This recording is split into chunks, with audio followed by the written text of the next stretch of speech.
Bien, vamos a finalizar entonces con las transparencias de la clase de la unidad 5 que quedaron pendientes de la clase sincrónica que hicimos en su momento. El tema que tenemos que abordar es lo que se denomina triage forense digital. Para entender a qué le llamamos triage, tomemos el concepto que desde la medicina se toma, que es básicamente identificar el grado de lesión de los pacientes y así priorizar la atención. Entonces, en el ámbito de la ingeniería, lo que nosotros podemos hacer es considerar el conjunto de actividades que deberían realizarse todas en simultáneo, pero que sabemos que no se pueden hacer. Entonces, se organizan definiendo prioridades predefinidas en función de criterios y acuerdos anteriores, y se hace la asignación eficiente de los recursos disponibles. Ese es el triage, ¿no? Primeramente, se debe analizar y priorizar en función de la gravedad de su condición, digamos, separando y analizando las evidencias de una manera rápida para poder identificar, contener y sobre todo evitar que desaparezca la evidencia, los borrados, los accidentes, etcétera, etcétera, ¿no es cierto? Entonces, desde este punto de vista, cuando uno interviene en un allanamiento en el que hay muchos probables evidencias digitales, digamos, que se pudieran recoger, entonces hay que rápidamente analizar todo el escenario y orientar a los auxiliares de recolección de la información forense digital, qué es lo que tienen que hacer y por dónde se empieza primero, digamos. Desde el contexto de la ciberseguridad se define el triage como un proceso para categorizar las amenazas que permiten a la organización determinar las respuestas a incidentes, identificando sustancialmente qué eventos deben tratarse primero, como por ejemplo, qué es lo que debemos hacer primero. Por supuesto, si el daño fue tremendo en el sentido de que supongamos no está habilitado el sistema, no está habilitado toda la estructura web, que es sustancial para el mantenimiento del negocio, pues habrá que atender primero eso, poner el sistema en funcionamiento. Mientras tanto, otro equipo o un segundo equipo o a continuación, analizar exactamente qué es lo que pasó con el incidente. En lo que es la forencia digital, el triage, el significado de triage depende del contexto en el que se aplica, ¿no es cierto? Y por supuesto tiene el mismo objetivo que citábamos antes, que es el de acelerar la investigación para identificar las pruebas, las futuras evidencias de manera más rápida y más eficiente. Entonces, hay un conjunto de ventajas y de desventajas del triage.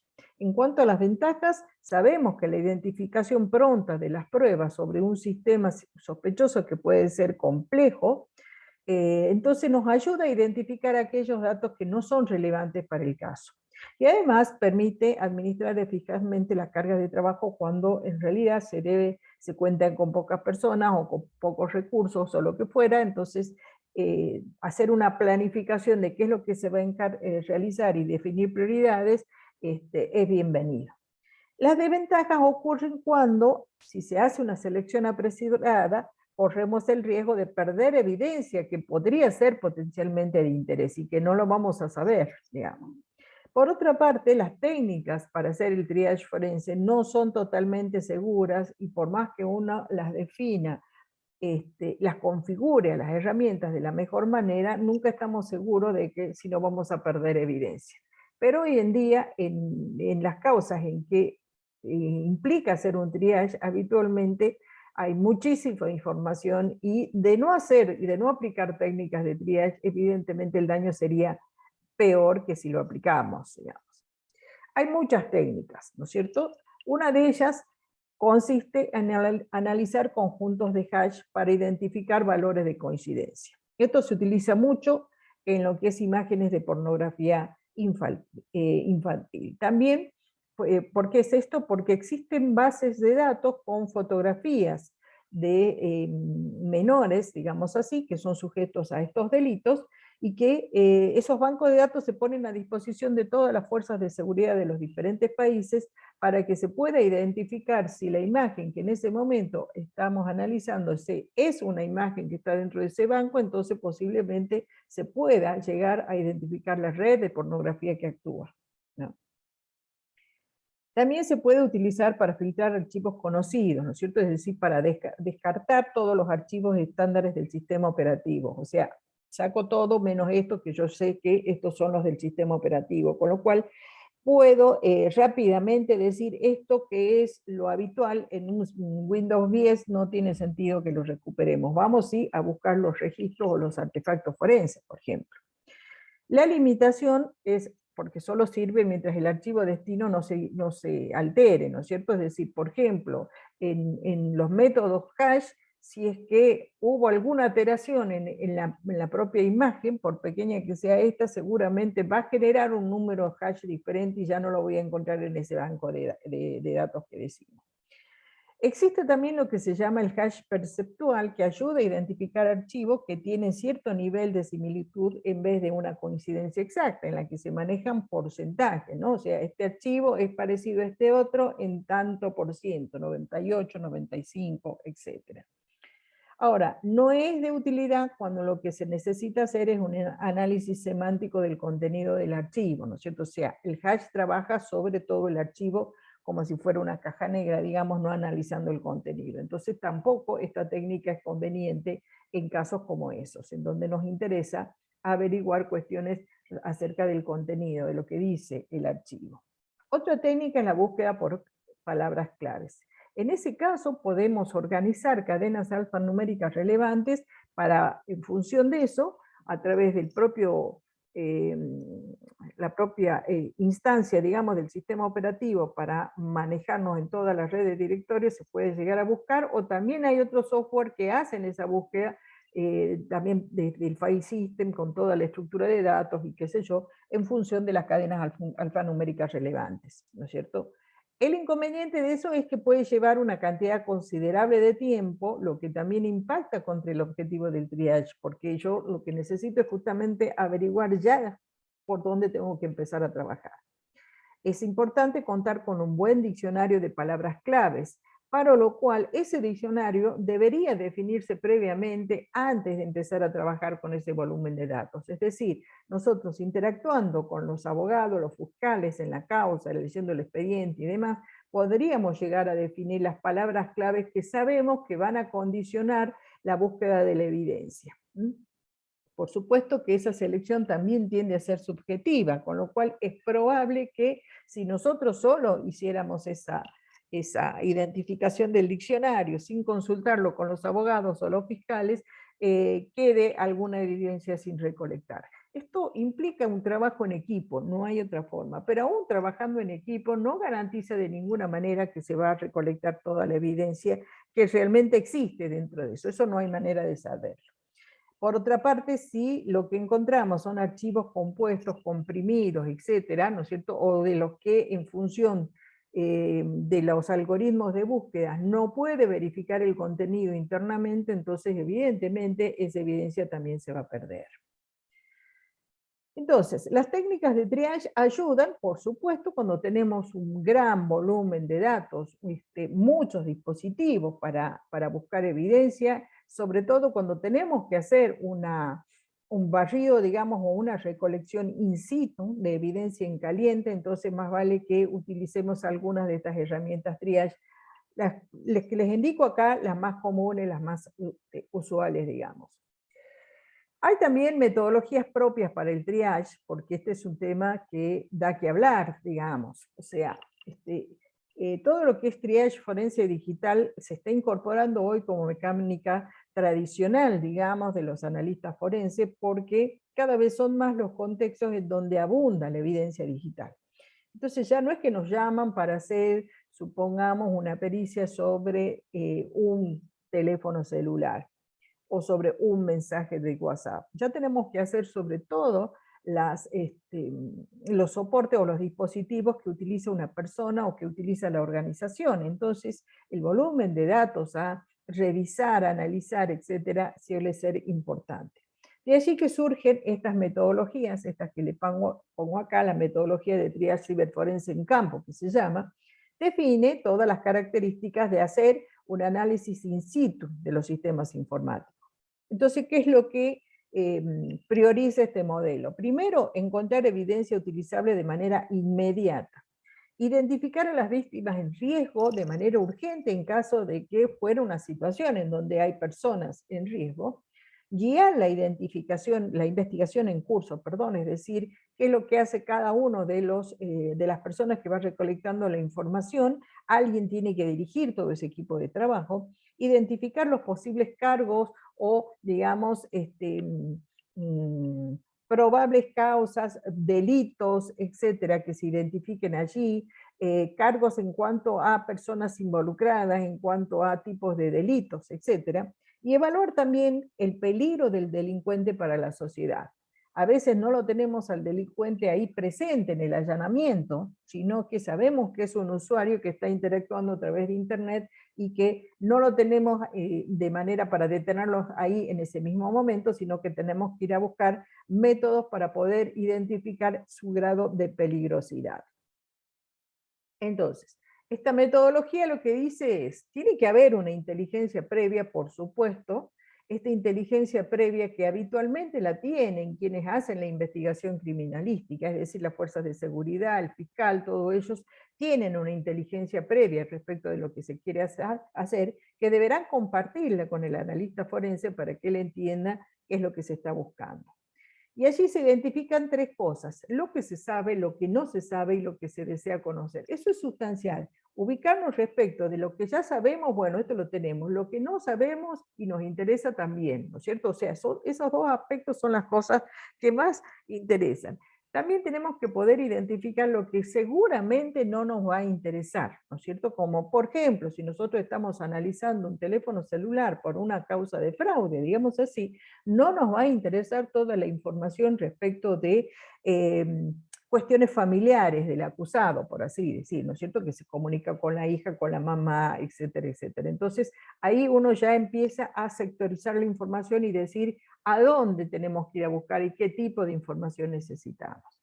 El triage tiene que definirse a partir de esa planificación y hay que validarla, identificando y priorizando sobre todo los contenedores esenciales, es decir, los dispositivos, y dentro de esto exactamente, si es que se puede, qué es lo que vamos a buscar y que deberíamos saber dónde está mínimamente, ¿no es cierto? Es decir, toda esta información estará en el disco rígido de la computadora o está dentro de la red o está en las redes sociales. Eso ya me presenta un panorama diferente para poder hacer el triage. También es necesario en algún momento mostrar el vínculo entre la evidencia y el sospechoso, es decir, cuántas personas acceden al dispositivo, cuántas cuentas de usuario, cuántos o qué cuentas son compartidas por más de un individuo, etc. Todo eso también hace referencia a la investigación digital de toda la cuestión, que por supuesto ayuda al área criminalística. Un elemento fundamental es la creación de las líneas de tiempo, y para ello ustedes saben que cualquier evento, digamos, dentro del contexto informático que se traduce en un archivo, va a tener al menos tres times, ¿no es cierto? Tres fechas, hora y fecha, que es la de creación, la de actualización y la de último acceso. Bueno, todo ese tipo de cosas son las que hay que identificarlas y ponerlas ahí en esa línea de tiempo para saber si es de interés o no, ¿ya? Puede haber inconsistencia en los diferentes sistemas operativos, sobre todo aquellos que no son generales, como puede ser Microsoft, ¿no es cierto?, Linux, etcétera, sino que aquellos que son específicamente diseñados para determinados dispositivos, ¿no? Particularmente los de multimedia. Ocurre mucho así, por ejemplo, con los servidores de los sistemas de CCTV. Y es necesario, como les decía yo, realizar una secuencia cronológica. Por otra parte, hay que hacer normalmente un examen detallado de todos los eventos vinculados a la red.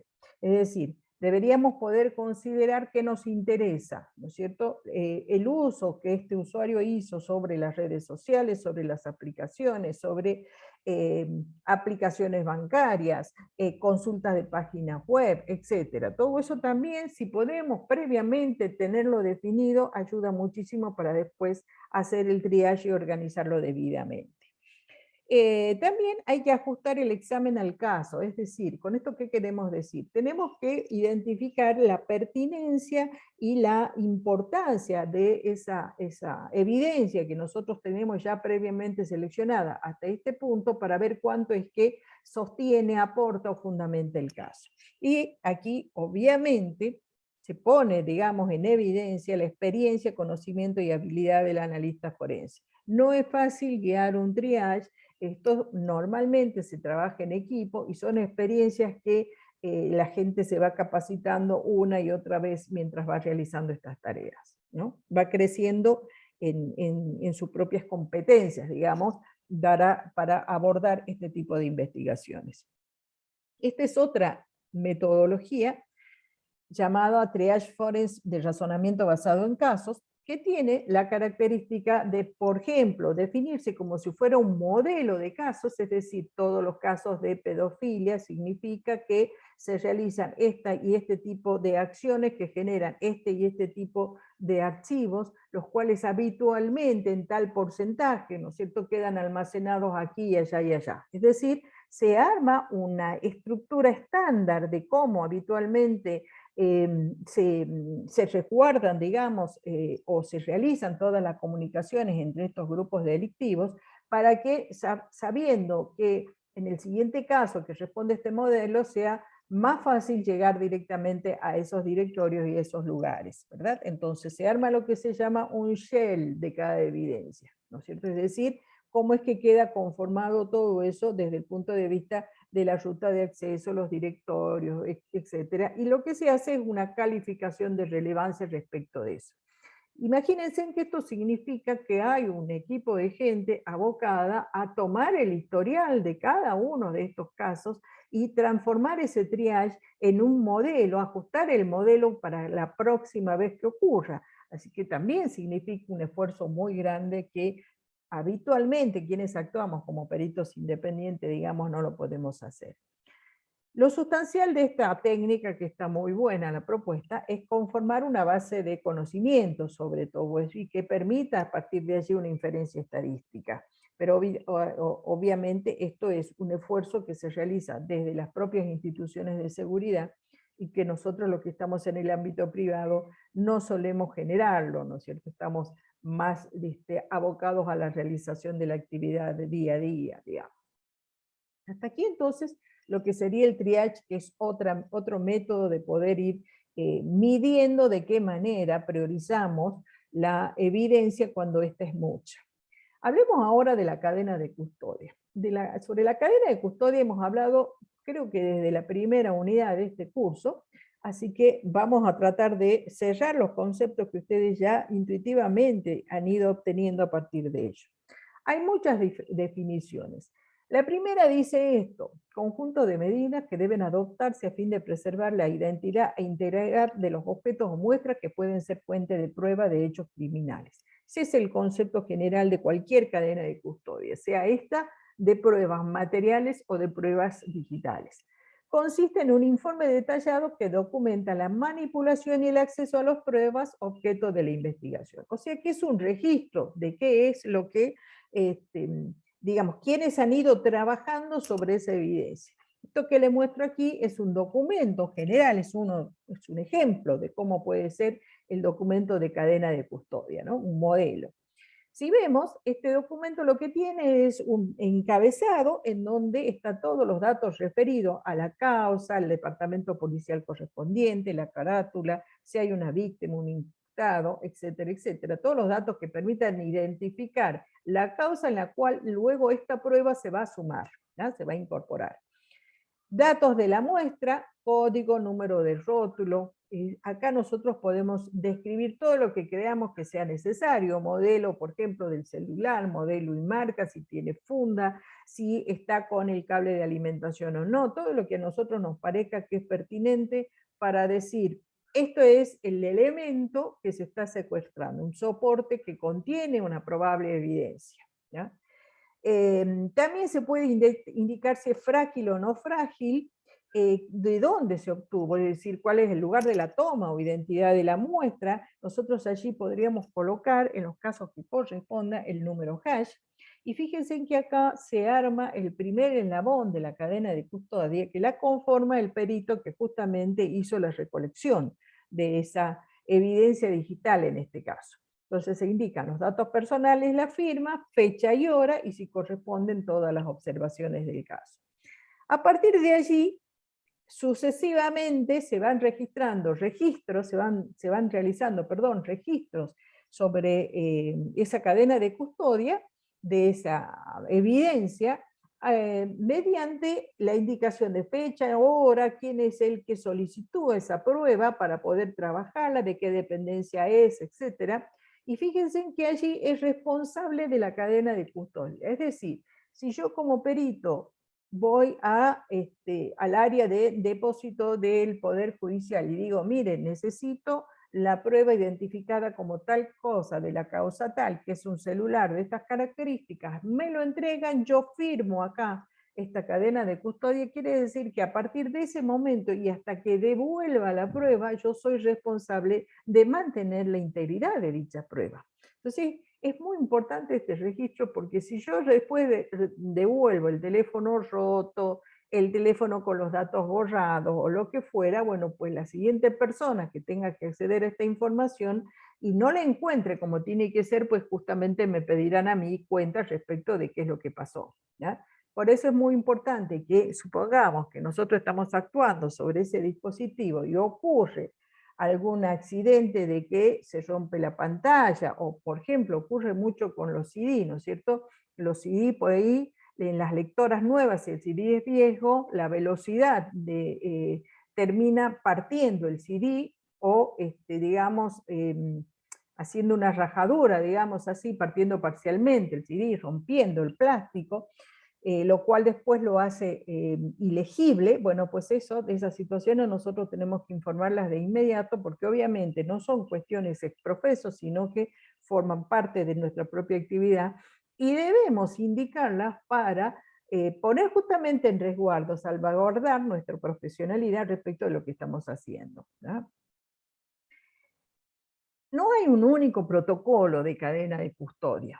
Hay muchos, no hay un criterio unificado. ¿Eso qué quiere decir? Que los juzgados, las provincias, cada corte de justicia provincial, incluso la Corte Federal, definen sus propios protocolos de actuación con el sentido de preservar la evidencia, ¿ya? Desde ese punto de vista, la validez de la prueba informática va a depender del mantenimiento de seguridad, de procurar el resguardo legal y del seguimiento de la metodología estricta.